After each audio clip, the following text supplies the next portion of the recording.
राजनीति में कोई भी अजेय नहीं होता है, चाहे आप 3 बार के मुख्यमंत्री हो या देश के प्रधानमंत्री हो। जनता की अदालत में एक न्यू कमर या एक बागी भी आपको धूल चटा सकता है। पश्चिम बंगाल में शुवेंदु अधिकारी ने ममता बनर्जी को उनकी सीट पर ही चुनौती देकर एक बार फिर खलबली मचा दी है।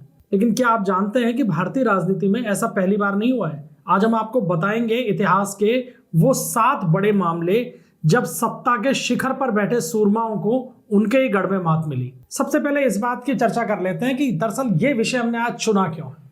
तो इसलिए चुना है कि आपको याद होगा बीजेपी ने पश्चिम बंगाल विधानसभा चुनाव के लिए अपने उम्मीदवारों की पहली सूची जारी कर दी है और इस सूची के अंदर जो सबसे रोचक नाम या हम कहें उम्मीदवारी दिखी है वो दिखी है शुवेंदु अधिकारी की। शुवेंदु अधिकारी 2 सीटों से चुनाव लड़ेंगे, पहली नंदीग्राम और दूसरी भवानीपुर। ये जो भवानीपुर सीट है ये बड़ी इंपॉर्टेंट है और इंपॉर्टेंट इसलिए है क्योंकि ये पश्चिम बंगाल की मुख्यमंत्री ममता बनर्जी का निर्वाचन क्षेत्र है।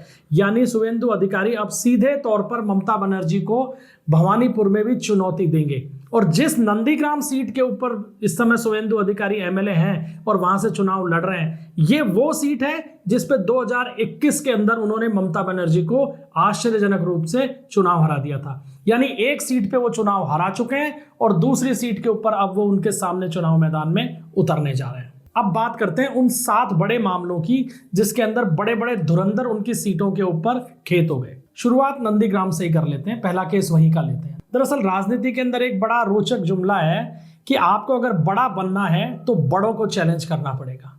इसका ताजा उदाहरण 2021 के अंदर हमने देखा बंगाल विधानसभा चुनाव के अंदर। शुवेंदु अधिकारी टीएमसी छोड़कर बीजेपी के अंदर आए और बीजेपी ने उन पर दांव खेल दिया उस नंदीग्राम सीट से, जिस नंदीग्राम सीट के ऊपर ममता बनर्जी चुनाव लड़ रही थी। दोनों आमने सामने रहे और आश्चर्यजनक परिणाम तब निकल कर आए जब यह मालूम चला कि शुवेंदु अधिकारी ने ममता बनर्जी को 1956 वोटों से चुनाव हरा दिया है। टीएमसी सकते में थी, खुद ममता बनर्जी भी सकते में थी कि बीजेपी का कोई उम्मीदवार चाहे वो शुवेंदु अधिकारी हो उन्हें उस नंदीग्राम सीट से चुनाव हरा सकता है जिस नंदीग्राम से उन्होंने बंगाल के अंदर लेफ्ट की सरकार को उखाड़ फेंकने का अपना आंदोलन शुरू किया था। लेकिन यह हो गया। इस चुनाव के अंदर ममता बनर्जी को 1,08,000 के आसपास वोट मिले और शुवेंदु अधिकारी को 1,10,000। यानी शुवेंदु अधिकारी पहली बार राष्ट्रीय राजनीति के पटल के ऊपर दिखाई दिए क्योंकि वो एक जायंट किलर बनकर उभरे थे और उन्होंने ममता बनर्जी को चुनाव में शिकस्त दी। अब दूसरे प्रकरण की तरफ आगे बढ़ते हैं, या यूं कहें कि भारतीय राजनीति के सबसे बड़े उलटफेर की बात करते हैं। रायबरेली 1977 चुनाव, इंदिरा गांधी बनाम राजनारायण।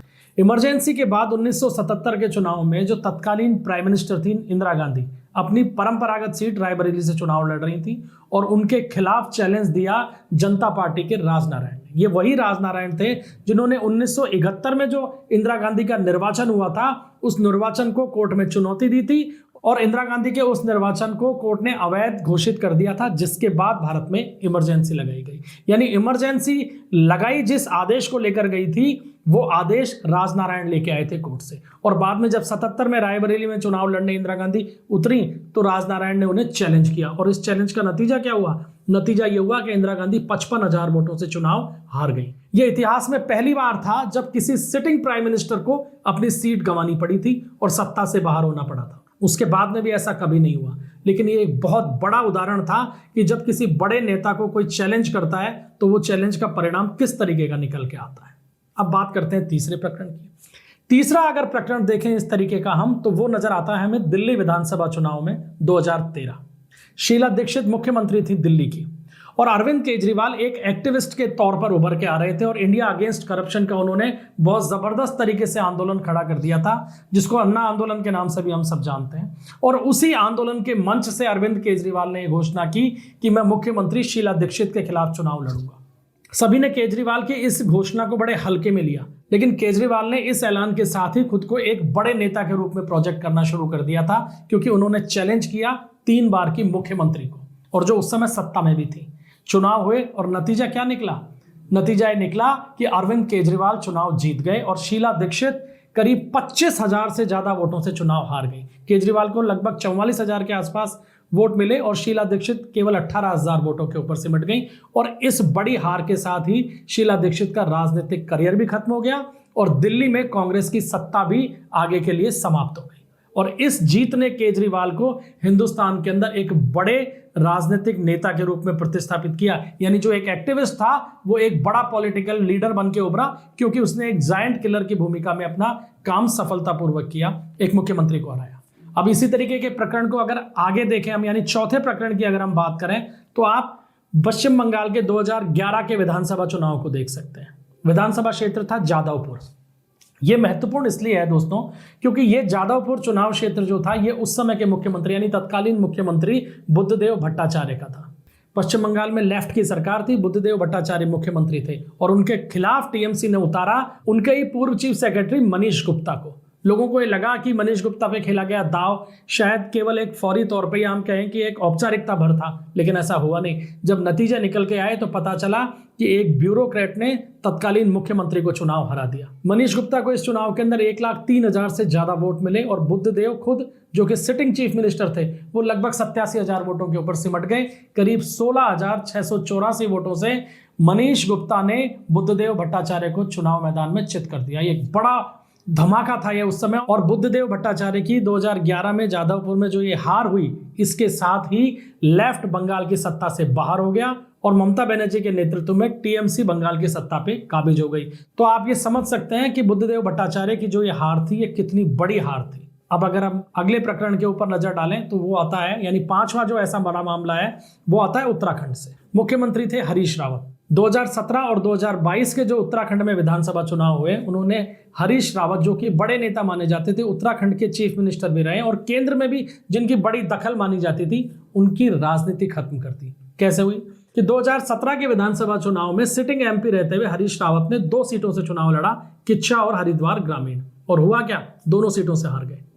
किच्छा में राजेश शुक्ला ने उन्हें 2,000 वोटों से हराया, और हरिद्वार ग्रामीण में स्वामी यतीश्वरानंद ने करीब 12,000 वोटों से उनको शिकस्त दी। 2022 के चुनाव के अंदर एक बार फिर वो सीएम फेस के रूप में चुनाव मैदान में उतरे कांग्रेस की तरफ से, लेकिन लालकुआ सीट जो थी उनकी, वहां से वो बीजेपी के मोहन सिंह बिष्ट के हाथों हार गए। ये उत्तराखंड के अंदर बहुत बड़ा धमाका था लगातार 2 चुनाव के अंदर, और हरीश रावत की हार ये इतनी बड़ी रही कि राज्य की राजनीति से उनका नाम हमेशा के लिए खत्म हो गया। और ये कितनी बड़ी हार थी, इसका अंदाजा इसी बात से लगाया जा सकता है कि हरीश रावत इस बड़ी हार के बाद में पूरी तरीके से कांग्रेस की राजनीति से दूर हो गए, एकदम नेपथ्य के अंदर है। आज कोई पूछ नहीं रहा है, इतनी बड़ी हार रही है। अब जो छठा प्रकरण हम देख रहे हैं, जिसमें एक सिटिंग चीफ मिनिस्टर को हार का सामना करना पड़ा, वो आता है गोवा से। 2017 में गोवा विधानसभा के चुनाव हुए। मंडरेम सीट से चुनाव लड़ रहे थे गोवा के sitting chief minister Laxmikant Parsekar, और उनके सामने थे कांग्रेस के दयानंद सोपते। अब इन चुनाव में क्या हुआ, दरअसल लक्ष्मीकांत परसेकर को मुख्यमंत्री बनाया गया था तब, जबकि उस समय के जो चीफ मिनिस्टर थे मनोहर पर्रिकर, वो डिफेंस मिनिस्टर बन के दिल्ली चले गए थे, यानी केंद्र सरकार में वो मंत्री बन गए थे। और पर्रिकर के जाने के बाद में लक्ष्मीकांत परसेकर को चीफ मिनिस्टर बनाया गया गोवा का। 2017 में मंडरेम सीट से वो चुनाव लड़ रहे थे, लेकिन अपनी इस सुरक्षित सीट के ऊपर भी उनको हार का सामना करना पड़ा, यानी कांग्रेस के दयानंद सोपते ने उन्हें चुनाव में हरा दिया। और अंतर कितना रहा, 7,000 से ज्यादा वोटों से चुनाव हारे लक्ष्मीकांत परसेकर। केवल 9,371 वोट मिले उनको विधानसभा चुनाव के अंदर। और इसका अहम कारण ये रहा कि संघ के कार्यकर्ताओं का एक बड़ा गुट उनके बिल्कुल खिलाफ था, उनको पद से हटाने की लगातार मांग कर रहा था, लेकिन बीजेपी ने इसे अनदेखा किया। और अनदेखा किया तो स्थिति ये बनी कि चुनाव के अंदर बीजेपी का सिटिंग चीफ मिनिस्टर चुनाव हार गया। अब इसी तरीके का अगर 7वां बड़ा प्रकरण देखें तो वो नजर आता है हमें झारखंड में। 2019 के झारखंड विधानसभा चुनाव, और सीट थी जमशेदपुर ईस्ट, जहां से चुनाव लड़ रहे थे तत्कालीन chief minister Raghubar Das. BJP की तरफ से रघुबर दास का नाम महत्वपूर्ण इसलिए है क्योंकि वो झारखंड के पहले गैर आदिवासी सीएम माने जाते हैं। और रघुबर दास के सामने थे बीजेपी के ही बागी सरयू राय। और ये पूरा का पूरा चुनाव जो है, ये अहंकार बनाम बगावत की लड़ाई के अंदर तब्दील हो गया, क्योंकि सरयू राव पहले रघुबर दास की कैबिनेट के अंदर ही मंत्री रहे, उसके बाद उन्हें मंत्री पद छोड़ना पड़ा। उनकी जबरदस्त अदावत रही रघुबर दास से, उन्होंने पूरी तरीके से मोर्चा खोल रखा था कि रघुबर दास को पद से, यानी सीएम पद से हटाया जाए, लेकिन ऐसा हुआ नहीं।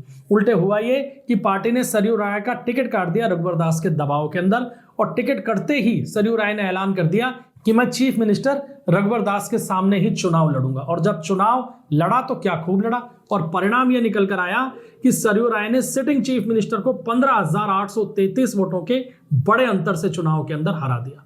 रघुबर दास को जहां करीब 58,000 वोट मिले, वहीं सरयू राय को 73,000 से ज्यादा वोट मिले। यह झारखंड की राजनीति का सबसे बड़ा फैसला था, जहां एक सिटिंग चीफ मिनिस्टर को उसकी ही पार्टी के बागी ने चुनाव मैदान में हरा दिया। तो दोस्तों, ये जो 7 प्रकरणों पे आज हमने चर्चा की है, जो 7 केस आपको बताए हैं भारतीय राजनीति के बड़े रोचक, वो इसलिए बताए हैं क्योंकि पश्चिम बंगाल विधानसभा के चुनाव के अंदर जिस तरीके से भवानीपुर के अंदर ममता बनर्जी के सामने बीजेपी ने शुवेंदु अधिकारी को उतार दिया है, तो राजनीति ये कहती है कि जब जब इस तरीके का बड़ा चैलेंज किसी सिटिंग चीफ मिनिस्टर को मिला है तो परिणाम बड़े रोचक रहे हैं। तो क्या यह माना जा सकता है कि भवानीपुर में शुवेंदु अधिकारी ममता बनर्जी पर भारी पड़ जाएंगे? कयास कुछ भी लगे, लेकिन नंदीग्राम में भी वो ममता बनर्जी को हरा चुके हैं, इसलिए 50-50% का चांस तो लगभग बन गया है। दूसरा जो एक महत्वपूर्ण और एक रोचक घटनाक्रम हुआ है वो ये है कि एसआईआर की जो प्रक्रिया हुई है उसमें भवानीपुर सीट से करीब 50,000 के आसपास वोटर्स के नाम कटे हैं, जिनमें 90% से ज्यादा अल्पसंख्यक वोटर्स बताए जा रहे हैं, जो कि ममता बनर्जी का सिक्योर और कोर वोट बैंक रहा है। ऐसे में भवानीपुर की लड़ाई अब उतनी आसान नहीं है ममता बनर्जी के लिए, और अब बीजेपी ने चूंकि शुवेंदु को सामने उतार दिया है तो ये लड़ाई और भी रोचक हो गई है। तो क्या जो पिछले हमने 7 प्रकरण आपको बताए हैं उसी तरीके का उलटफेर एक बार फिर हमें भवानीपुर में भी देखने को मिल सकता है? ये जो 7 किस्से अभी आपने सुने हैं, ये साबित करते हैं कि लोकतंत्र में वोट, सिर्फ वोट सबसे बड़ी ताकत है। आज शुवेंदु अधिकारी फिर से ममता बनर्जी को भवानीपुर में ललकार रहे हैं। क्या इतिहास खुद को दोहराएगा या फिर एक बार फिर बाजी दीदी के हाथ लगेगी? आपको क्या लगता है? कमेंट सेक्शन में अपनी राय जरूर दीजिएगा। अगर आपको ये वीडियो जानकारीपूर्ण लगा तो इसे लाइक करें, और राजनीति के ऐसे ही दिलचस्प किस्से सुनने के लिए हमारे चैनल एनालिटिक इंडिया को सब्सक्राइब करें। इजाजत दीजिए अपने होस्ट विकास शर्मा को। मिलते हैं अगले वीडियो में। जय हिंद, जय भारत।